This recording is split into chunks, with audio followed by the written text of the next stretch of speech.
Let me just give a quick plug for 80s Night with Scoot at Generations Hall here in New Orleans. It's going to be Saturday, July 17th, and the 80s start at 8. This is going to be a huge 80s party with just the best 80s music. It is going to be off the charts. And tickets are on sale now. They're just $10 each. And, they might actually go up in price. So this is a great time to get tickets. We're all kind of busy with the 4th of July weekend coming up, and I'll be talking about this next week as well. Tickets can be purchased by going to the website, themetro.com. I'm sorry, themetronola.com. themetronola.com. And proceeds will go to the Louisiana Hospitality Foundation. So it's for a good cause. And I mean, man, we're going to blow it out. We are going to have fun. I'm going to wear some of the crazy outfits that I wore on Thursday nights doing 80s night during the pandemic, solo dancing, social distance dancing from my apartment. So anyway, we'll be talking more about that as we get closer to the date. I totally understand why Bill Cosby is a free man. I even support him being a free man because the prosecution fucked up. The prosecution blew it. You cannot make a deal with a defendant and then break the promise you make with them. Simply put, the prosecutor, Kevin Steele, who seems to be, worthy of the Rudy Giuliani Attorney of the Year award, Kevin Steele tells Bill Cosby, okay, tell us all you know. Tell us what you did. We're not going to prosecute you. He told him everything that he did. Well, he told him a lot anyway. And then they turn around and prosecute the guy. Now, here's the real interesting part of this. Why did Bill Cosby's attorneys not jump on this right away?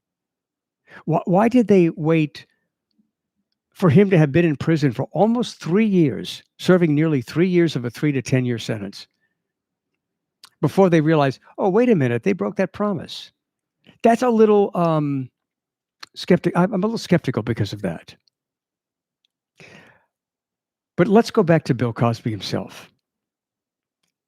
Bill Cosby should be free, but he should not be free from the deplorable image that we gained of him during the trial. Bill Cosby admitted to drugging women with illegally obtained Quaaludes. Never done a Quaalude, don't know what it's like. I hear that it kind of knocks you out. And apparently that was the goal, to knock out these women, to knock them out so they're just barely conscious, almost unconscious, so we can have sex with them. Bill, buy a freaking doll. I don't know. I don't get it. First of all, I don't understand why a man would want to have sex with somebody who doesn't move. And I've kind of joked about how, that's what happens after you've been married for 30 years. But I'm really just kidding about that because that doesn't have to be the case. There are a lot of people who've been married for 30 years who have a great sex life. And that's awesome. But Bill Cosby is a piece of shit.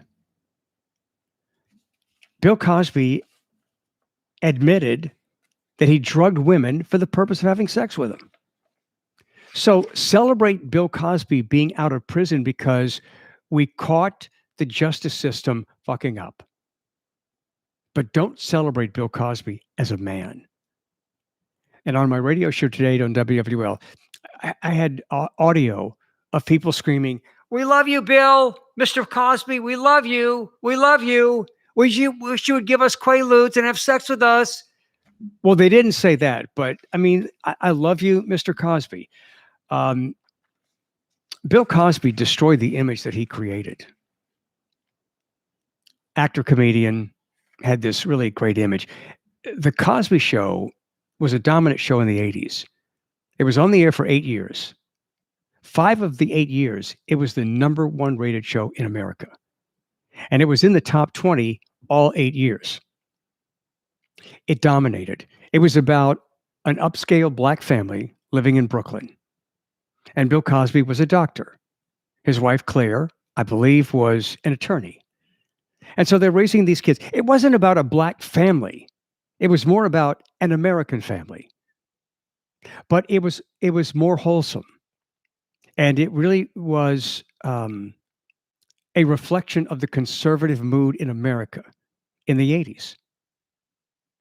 And this was a big shift from Norman Lear's sitcoms like All in the Family and Maude.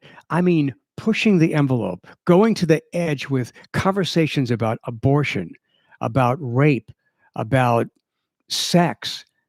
And people were wondering, how far are we going to go? And as I've said many times, we have this tendency to get to the edge and then come back off the edge. And that's exactly what happened. And the Cosby Show is an example of how that happened. We're going to the edge in the late 70s with sitcoms, and the mood changed in America. So we came back off the edge, and the Cosby Show was a reflection. The Cosby Show didn't cause that. The Cosby Show was just reflecting the mood in America. But when I saw this celebration of Bill Cosby yesterday after being released from prison, I'm just like, oh, this is bullshit. So 60 women accused Bill Cosby of groping him, sexual assault, or rape. 60 women. They were all not part of the court case. Bill Cosby and the trial came along at the early part of the Me Too movement. And Bill Cosby's conviction was seen as a great victory for women against sexual predators. We got one. We got a sexual predator. And this guy was rich and famous, and we got him, and his ass is going to jail. That was considered a big victory. But there were people then, and there are people now, there were people calling my radio show today who were making excuses for Bill Cosby. One guy called and wanted to know, what kind of duress was Bill Cosby under? I said, what, do you think he's got bamboo shoots under his fingernails? I mean, they're torturing him? I don't think so. Did it happen? I wasn't there, but there's no evidence that happened. But that was making an excuse for Bill Cosby. Oh, he said those things. They really weren't true, but he said those things because he was under duress. Bullshit. Bill Cosby admitted he did this. And one of Bill Cosby's spokespeople yesterday after he was released from prison, Andrew Wyatt, said, quote, "It's a beautiful day. It's a beautiful day also for women." How in the shit is that a beautiful day for women? Again, Bill Cosby deserves to be out of prison because of the actions of Kevin Steele, the district attorney, the prosecutor. But Bill Cosby should not be free from condemnation because of what he did. Because that is the worst side of men. Thinking that you have a right to sexually take advantage of a woman. And it's deplorable that Bill Cosby used his fame, his money, his status in society to lure in young women and drugged them and then had sex with them. That's not a man. That's a piece of shit. Bill Cosby should not be free from condemnation.